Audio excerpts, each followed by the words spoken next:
नमस्कार दोस्तों, मेरा नाम सोनू है और आज मैं आपको सुनाऊंगा मुझे अकेलापन चाहिए। दोस्तों, ये कहानी है मोहित की। नेहा का हद से ज़्यादा प्यार मोहित के लिए घुटन बनने लगा था।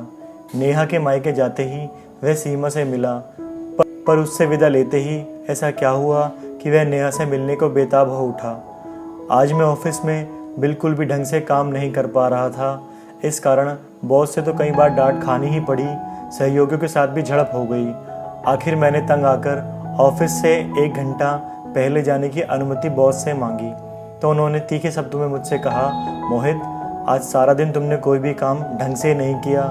मुझे छोटी छोटी बातों पर किसी को डांटना अच्छा नहीं लगता। मुझे उम्मीद है कि कल तुम्हारा चेहरा मुझे यूं लटका हुआ नहीं दिखेगा।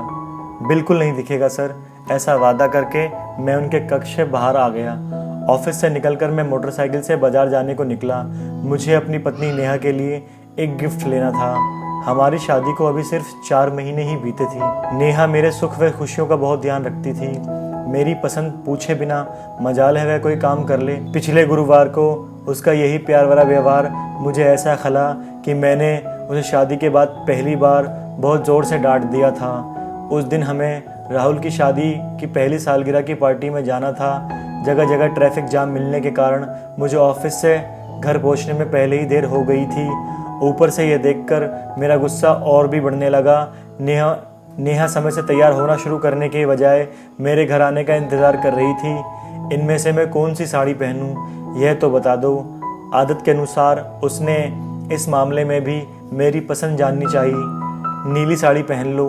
अपना व उसका मूड खराब करने से बचने के लिए मैंने अपनी आवाज़ में गुस्से के भाव पैदा नहीं होने दी। मुझे लग रहा था कि मैंने इसे तब भी पहना है जब हम राहुल के घर पहली बार डिनर करने गए थे। तो कोई दूसरी साड़ी पहन लो। आप प्लीज़ बताओ ना कि मैं कौन सी साड़ी पहनूं। इस बार मेरे सब्र का बांध टूट गया और मैं उस पर जोर से चिल्ला उठा, यार तुम जल्दी तैयार होने की बजाय फालतू की बातें करने में समय बर्बाद क्यों कर रही हो?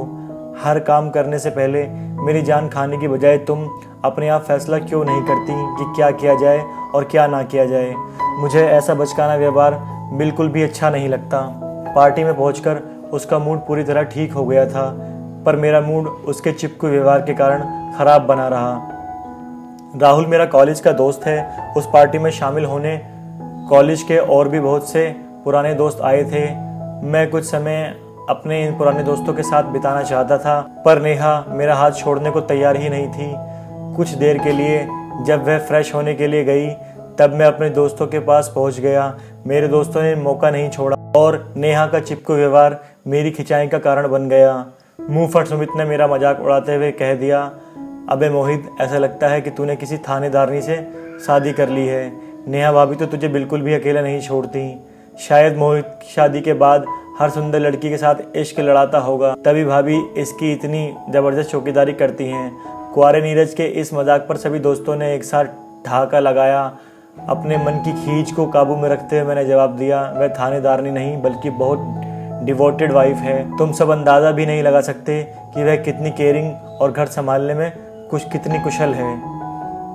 अपना यार तो बेड़ियों को ही आभूषण समझने लगा है। नीरज की इस मजाक पर जब दोस्तों ने एक और जोरदार ठहाका लगाया तो मैं मन ही मन नेहा से चिढ़ उठा। पार्टी में हमारे साथ पढ़ी सीमा भी मौजूद थी। वह कुछ दिनों के लिए मुंबई से यहाँ मायके में अकेली रहने आई थी। पति के साथ ना होने के कारण वह खूब खुलकर कॉलेज के पुराने दोस्तों से हंस बोल रही थी। मेरे मन में उस पर डोरे डालने जैसा कोई खोट नहीं था, पर कुछ देर उसके साथ हल्के फुल्के अंदाज में फ्लर्ट करने का मज़ा मैं ज़रूर लेना चाहता था। नेहा के हर समय चिपके रहने के कारण मैं उसके साथ कुछ देर भी मस्ती भरी गपशप नहीं कर सका। अपने सारे दोस्तों को उसके साथ ठहाके लगाते देख मेरा मन खिन्न हो उठा। मुझे थोड़ा सा भी समय अपने ढंग से जीने के लिए नहीं मिल रहा था। मेरे मन में शिकायत की जड़ें पल पल मजबूत होती चली गईं। मैं खराब मूड के साथ पार्टी से घर लौटा। मेरे माथे पर खिंची तनाव की रेखाएं देखकर नेहा ने मुझसे पूछा, क्या सिर में दर्द हो रहा है? हाँ, मुझे बहुत तेज सर दर्द हो रहा है, पर तुम सिर दबाने की बात मुंह से निकालना भी मत, मैंने रूखे लहजे में जवाब दिया। मैं सिर दबा दूंगी तो आपकी तबीयत जल्दी ही ठीक हो जाएगी। मेरा रूखापन देखकर उसका चेहरा फौरन उतर सा गया।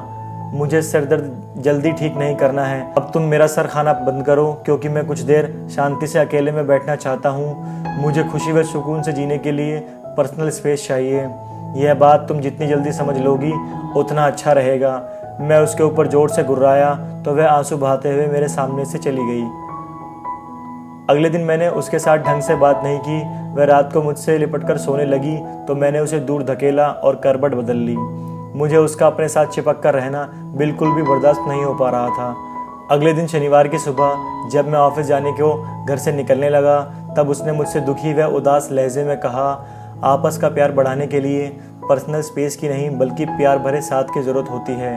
मैं आपसे दूर नहीं रह सकती क्योंकि मैं आपके साथ कितना भी हंस बोल लूँ पर मेरा मन नहीं भरता। आज अपने भाई के साथ मैं कुछ दिनों के लिए मायके रहने जा रही हूँ। मेरी गैर मौजूदगी में आप जी भरकर पर्सनल स्पेस का मज़ा लेना। मैंने उसे रुकने के लिए एक बार भी नहीं कहा क्योंकि मैं सचमुच कुछ दिनों के लिए अपने ढंग से अकेले जीने चाहता था। नेहा से मिली आज़ादी का फ़ायदा उठाने के लिए मैंने उस दिन ऑफिस ख़त्म होने के बाद अपने दोस्त नीरज को फ़ोन किया। उसने फ़ौरन मुझे अपने घर आने की दावत दे दी क्योंकि वह मुफ्त की शराब पीने के लिए हमेशा तैयार रहता था। हम दोनों ने उसके ड्राइंग रूम में बैठकर शराब पी। हमारी महफिल सजने के कारण उसकी पत्नी कविता का मूड ख़राब नज़र आ रहा था पर हम दोनों ने अपनी मस्ती के चलते इस बात की फ़िक्र नहीं की कि शराब ख़त्म हो जाने के बाद मुझे मालूम पड़ा कि मेरा दोस्त बदल चुका है। नीरज ने कविता के डर से मुझे डिनर कराए बिना ही घर से विदा कर दिया।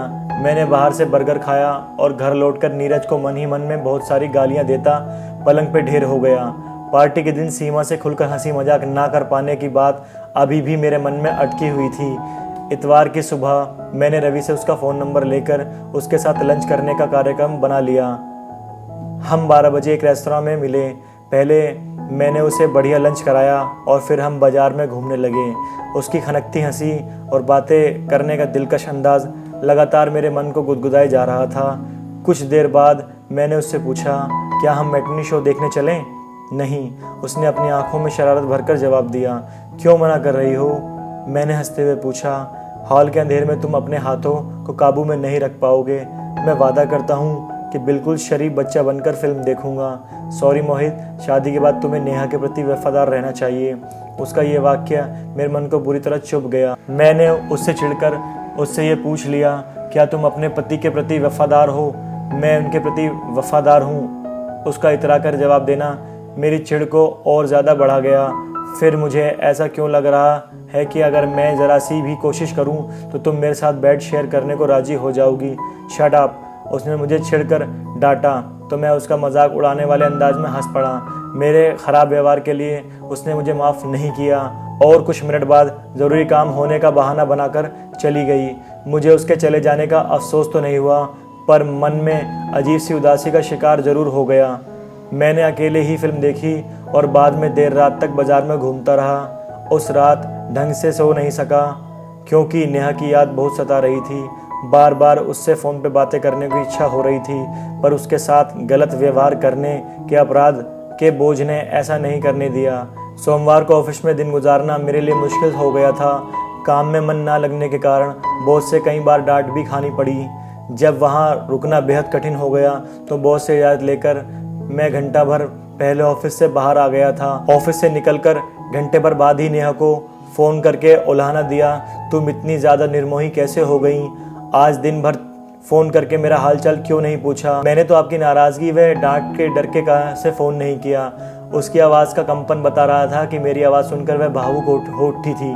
तुम्हारा फ़ोन आने से मैं नाराज़ क्यों होऊंगा? मैं फ़ोन करती तो आप ज़रूर डांट कर कहते कि मैं मायके में भी रहकर आपको चैन से नहीं जीने दे रही हूँ। मैं पागल हूँ जो बिना गलती के तुम्हें डांटूंगा। मुझे लगता है कि मायके पहुँचकर तुम्हें मेरा ध्यान ही नहीं आया। जिसके अंदर मेरी जान बसती है उसका ध्यान मुझे कैसे नहीं आएगा? तो वापस कब आओगी? आज लेने आ जाओगे तो आज ही साथ चल दूंगी। मैं तो आ गया हूँ। क्या मतलब ये कि दरवाज़ा क्यों नहीं खोल रही हो पगली? क्या बार बार घंटी आप भी बजा रहे हो?